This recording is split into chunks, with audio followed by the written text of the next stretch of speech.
The rain poured and Pastor Rad was disappointed. After he had traveled for miles to visit his fellow believers in this village, thunderclouds rolled in. Everywhere the ground was turning to mud. The worship service was about to start, but around the tree this congregation meets under, it started to flood. There was nothing Pastor Rad could do. He had to cancel the meeting. All the believers were disappointed that they were unable to worship together. He prayed with his brothers and sisters, encouraging them. One of the village men sighed. "If only one of our houses was big enough," he said, "then we could have had the meeting." But Pastor Rad said his goodbyes and began the wet 10-mile journey back home. Home for Pastor Rad is a 2-room rented house. While his work provides for his family, he lives his life to fulfill the Great Commission found in Matthew 28, to go therefore and make disciples of all nations. Zechariah 4 says, "Do not despise these small beginnings." And this is how Pastor Rad's call began, on the ground crying out to God. He spent months praying and fasting for this ministry.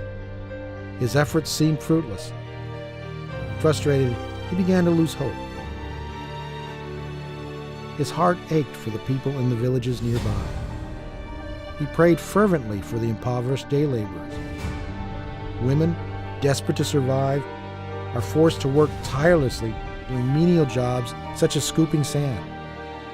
What may take several minutes for a front loader to shovel was taking these women hours of backbreaking work. These men and women wear themselves out every day to provide for their families. Men work for merely 50 rupees a day, which is the equivalent of only $1 US. Women receive half of that, even though they do the same work. Finally, after months of praying for these desperate villagers, there was a major breakthrough.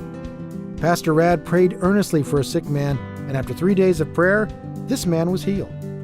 Pastor Rad's prayers were answered. Many lives were touched because of this man's testimony. Pastor Rad continued to pour out his heart, sharing the gospel from village to village. God changed the lives of many villagers. Through Pastor Rad's faithful prayers, there are now 10 mission stations in this region. The sun shone and Pastor Rad was encouraged.